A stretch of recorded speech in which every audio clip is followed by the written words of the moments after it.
ప్రభుత్వం ఏర్పడి 1 ఇయర్ అవుతుంది. 1 ఇయర్లో వాళ్ళు ఇచ్చిన సూపర్ 6 హామీలు ఎన్ని నెరవేర్చారు, ఏమి నెరవేర్చారు, వాటి గురించి వేయగలరు.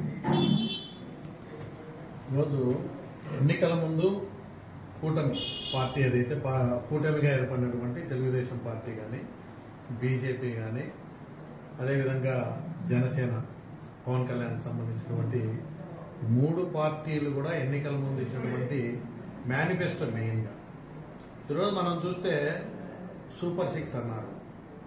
సూపర్ 6లో చాలా ముఖ్యమైనటువంటి గతంలో జగన్మోహన్ రెడ్డి గారు ఇచ్చేటువంటి పథకాలన్నీ కొనసాగిస్తూ సూపర్ 6 అమలు చేస్తామని చెప్పి ప్రజలకు హామీలు ఇవ్వడం జరిగింది. దాంట్లో సూపర్ 6తో పాటు 143 హామీలు ఇంటింటికి వెళ్లి ప్రచారం చేశారు.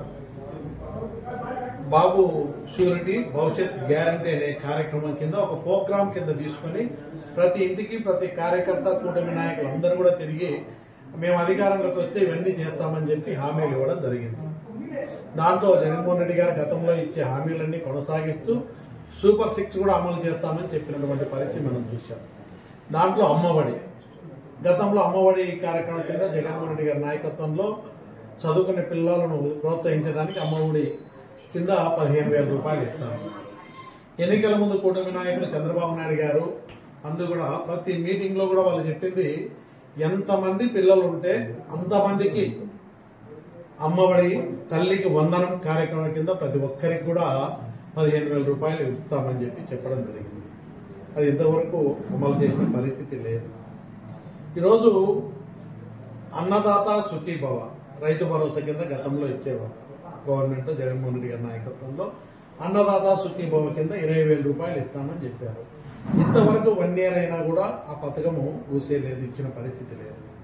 ఈరోజు మనం చూస్తే రైతులు గిట్టుబాటు ధర లేదు. మన రాయలసీమ ప్రాంతంలో కూడా రైతాంగం అంతా కూడా పూర్తిగా నష్టపోతే ఇన్సూరెన్స్ లేదు, ఇన్పుట్ సబ్సిడీ లేదు. గతంలో ఇన్సూరెన్స్ కూడా ప్రభుత్వం పే చేసేది. ఈరోజు కడప జిల్లాలో మరీ ముఖ్యంగా చూస్తే శనగ పంటకు మిగతా జిల్లాలో 80 రూపాయలు ఉంటే ఎకరాకి 420 రూపాయలు పే చేసిన, అంటే 10 ఎకరాలు ఉంటే దాదాపు 5,000 రూపాయలు రైతు కట్టాల్సిన పరిస్థితి. ఇన్సూరెన్స్ కట్టడం జరిగింది.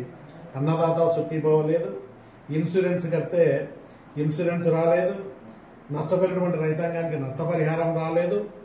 ఈరోజు రైతులు అంతో ఇంతో అయిన పంటలు దెబ్బతిని అంతో ఇంతో అయిన పంటలు గిట్టుబాటు ధర లేక రైతాంగం పూర్తిగా ఇబ్బంది పడిన పరిస్థితి.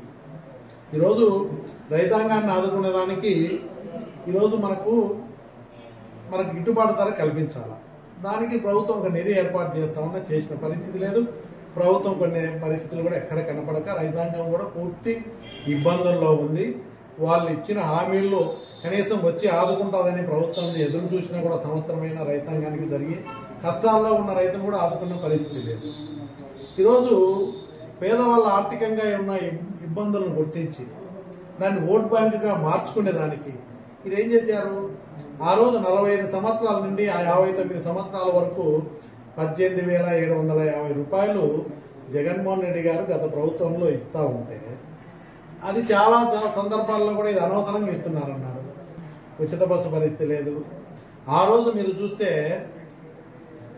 జగన్మోహన్ రెడ్డి గారు ఉన్నప్పుడు కూడా చదువుకునే పిల్లలకు అమ్మఒడి కార్యక్రమం కానీ ఫీజు రియంబర్స్మెంట్ పరిస్థితి, ఫీజు రియంబర్స్మెంట్ కూడా యువత పిల్లలందరూ కూడా ఇబ్బంది పడుతున్నారు.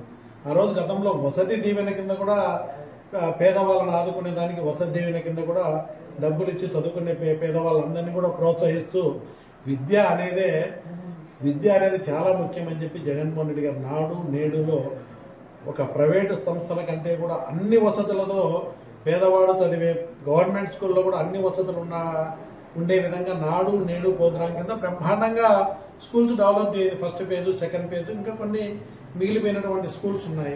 బ్రహ్మాండంగా స్కూల్స్ పేదవాడు చదివేటువంటి విద్యా విధానంలో ఇంగ్లీష్ మీడియం తీసుకొచ్చినారు. వసతులు కల్పించడం జరిగింది, వసతి దీవెన ఇవ్వడం జరిగింది.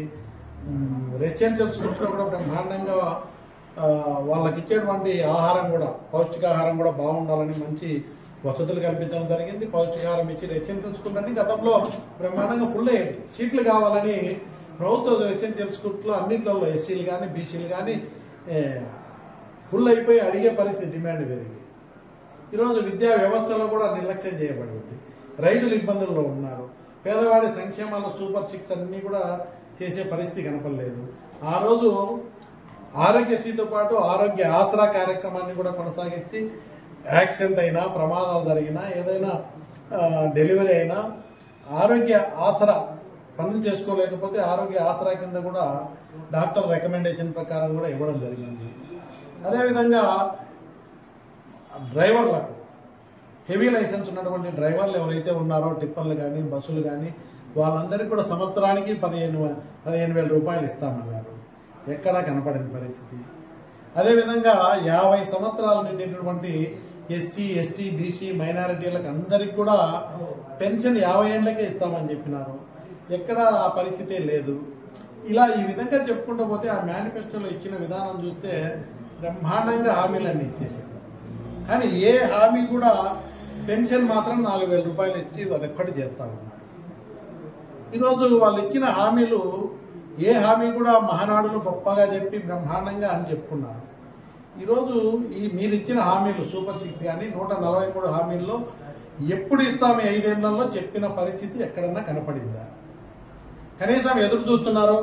కూటమి ప్రభుత్వం వస్తానే మాకు ఎన్ని వస్తాయని ఎంతో ఎదురు చూస్తున్నటువంటి పేద ప్రజలు, ఆర్థికంగా వెనుకబడినటువంటి వాళ్ళందరూ కూడా గవర్నమెంట్కు చంద్రబాబు నాయుడు గారు వచ్చింది, కూటమి అధికారంలోకి వచ్చింది, కేంద్రంలో బీజేపీ వచ్చింది, పూర్తి సపోర్టు తెలుగుదేశం మీద ఆధారపడింది, ఇంకా బ్రహ్మాండంగా నిధులు వస్తాయని చెప్తే ఎక్కడ కేంద్ర ప్రభుత్వంలో కూడా అన్ని ఉన్నా కూడా కేంద్ర ప్రభుత్వం సహాయ సహకారాలు అందిస్తూ ఉంది. ఈరోజు 1,50,000 కోట్ల రూపాయలు అప్పులు చేసినారు గవర్నమెంట్.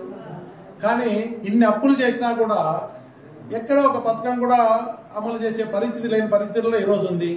రెండవది, ఎక్కడ చూసినా కూడా అవినీతి. ఈరోజు ఎమ్మెల్యేల పరిస్థితి చూస్తే ఎక్కడ కూడా ప్రతి దాంట్లో కూడా ఇది మా రాజ్యం, మాకేమిస్తామనే పరిస్థితిలో ఈరోజు గతంలో చంద్రబాబు నాయుడు గారి అధికారంలో ఉన్నప్పుడు కూడా ఈ పరిస్థితి ఎప్పుడు లేదు. ఈరోజు ఇలాంటి పరిస్థితులన్నీ కూడా కరప్షన్ పెరిగిపోయింది. అదేవిధంగా ప్రజలు ఒక మంచి అడ్మినిస్ట్రేషన్ సచివాలయ వ్యవస్థ తీసుకొచ్చి వాలంటీర్ వ్యవస్థ, వాలంటీర్లందరికీ కూడా 5,000 కాదు 10,000 ఇస్తామన్నారు. అసలు ఆ వ్యవస్థే లేదంటున్నారు. వ్యవస్థ లేని దానికి హామీ ఎట్లా ఇస్తున్నారు మీరు? అసెంబ్లీలో నేను కూడా మాట్లాడా వాలంటీర్ మీద. అయ్యా మీరు వాలంటీర్లకు 5,000 నుంచి 10,000 ఇస్తామన్నారు, ఎప్పుడు ఇస్తారు, ఏం మాట చెప్పట్లేదంటే, అరే అసలు ఆ వ్యవస్థే లేదు, లేని దానికి మేము ఎక్కడి నుంచి ఇవ్వాలంటారు, లేని దానికి మీరు హామీలు ఇచ్చారా? ఈరోజు ఇంకోటి సార్, రేపు 12వ తేదీన విజయోత్సవ ర్యాలీ చేస్తుందండి. కూటమి ప్రభుత్వం ఇచ్చిన హామీ అమలు చేస్తుంది. దానికోసం అన్ని 175 నియోజకవర్గాల్లో కూడా ర్యాలీలు చేయాలి, విజయోత్సవ ర్యాలీలు చేయాలని కూడా కూటమి ప్రభుత్వం దీనిపై ఈరోజు విజయోత్సవ ర్యాలీలు ఏ దానికి చేస్తున్నారు? అసలు మీరు ఇచ్చిన హామీల్లో అన్ని నెరవేర్చినారని చెప్పి అన్ని హామీలు ప్రజలకు అందుతున్నాయని చేస్తున్నారా? రైతులు బాగున్నారని చేస్తున్నారా? సంక్షేమ పథకాలు మీరు వచ్చే ఇస్తారని ఎదురు చూసేటువంటి మీ సంక్షేమ పథకాలు చూసి ఈ గవర్నమెంట్ వచ్చే జగన్మోహన్ రెడ్డి గారు ఇచ్చే సంక్షేమ పథకాలన్నీ కొనసాగిస్తూ ఇవన్నీ మేము అదనంగా ఇస్తామని ఓట్లేసి ఎదురు చూస్తున్న ప్రజలు, మోసపోయినటువంటి ప్రజలు పరిస్థితి ఏంటి? ఎవరు ఆనందంగా ఉన్నారని మీరు విజయోత్సవాలు జరుపుకుంటున్నారు? ఈ ప్రభుత్వం వచ్చిన తర్వాత ఎక్కడ పడితే అక్కడ కూటమికి సంబంధించినటువంటి ఎమ్మెల్యేలు కానీ ఎక్కడ కూడా ఎప్పుడు లేనంత అవినీతి ఇప్పుడు ఉంది. ఎక్కడ కూడా ఏ పని జరగాలన్నా ఇది మా రాజ్యం, పోలీస్ వ్యవస్థను అట్లే ప్రలోభాలు చేస్తూ ఉన్నారు.